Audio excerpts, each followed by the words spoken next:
Napuno ng bulaklak ang birthday ni Angelo Alcudia at mukhang nakapag-out of town pa.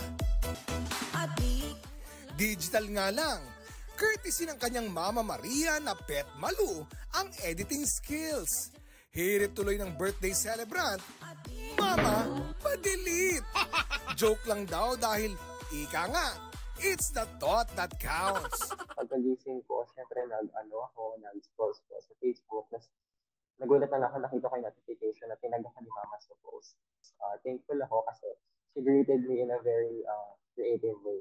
Kwento ni Angelo, hilig na talaga ng kanyang mama ang mag-post ng mga video sa social media. At syempre, di nawawala ang taon-taong birthday greet ni Bunso. Ang mga usually ina-upload niya and na video and in-edit niya. Yung mga video na sumasayaw sa Zumba, gano'n. Pati yung mga ganap niya sa bahay. Usually yung pag-greet niya sa akin, nagpo-post talaga siya ng pictures ko na where I look good, gano'n. Tapos nag-greet siya in text. Pero di lang si Angelo ang natuwa. Pati netizens, naaliw at nakibati na rin sa kanya. Papa-good vibes lang. Hindi ko talaga ina-expect na mag-viral siya ng gano'n. Mensahe niya sa kanyang mama. Yung mama ko is the kind of mom na would always give you 120% to take care of us. Di na bunso. Sobrang swerte ko na mama ko siya. Wala ako sa kanilalagyan ko ngayon if wala akong mama na katulad mo na sobrang maalala sa akin. Aakalaing resort sa unang tingin, pero paaralan pala ito na animoy nakalutang. Kaya ang gurong si Carl Angelo Halon, nabighani ng makita ang eskwelahan sa Basilan na nasa ibabaw ng tubig. Nung una po akong napadpad sa Badjao Floating Integrated Schools, number one ay na-amaze po talaga ako. It's kind of unique kasi hindi kasi lahat ng mga setups ng paaralan ay nasa tubig.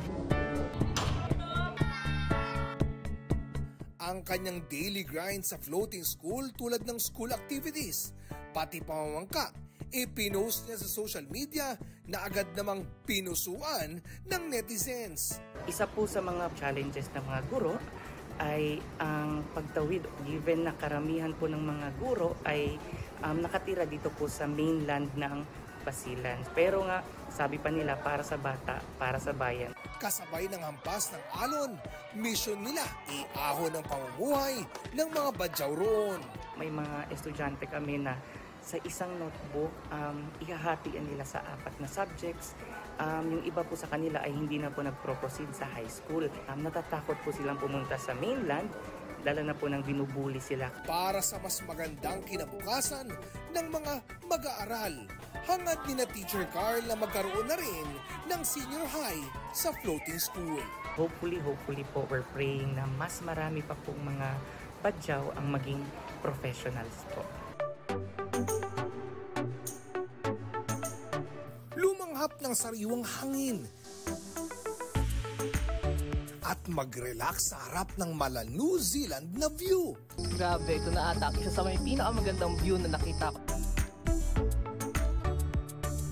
Campsite ito sa bayan ng Impasugong sa Bukidnon. First time ko nakakita ng ganong place dito sa Pilipinas. Sabi nga nila, may pagka New Zealand yung vibes. Sulit naman daw ang halos 5 oras na biyahe ni Will Buena na mula Cavite. Bukod sa biyahe sa eroplano, sasakay rin ng habal-habal bago makarating sa campsite.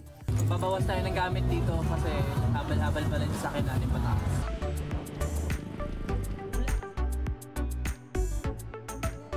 Pagdating sa destinasyon, magpahinga sa mga kubo na pwedeng rentahan.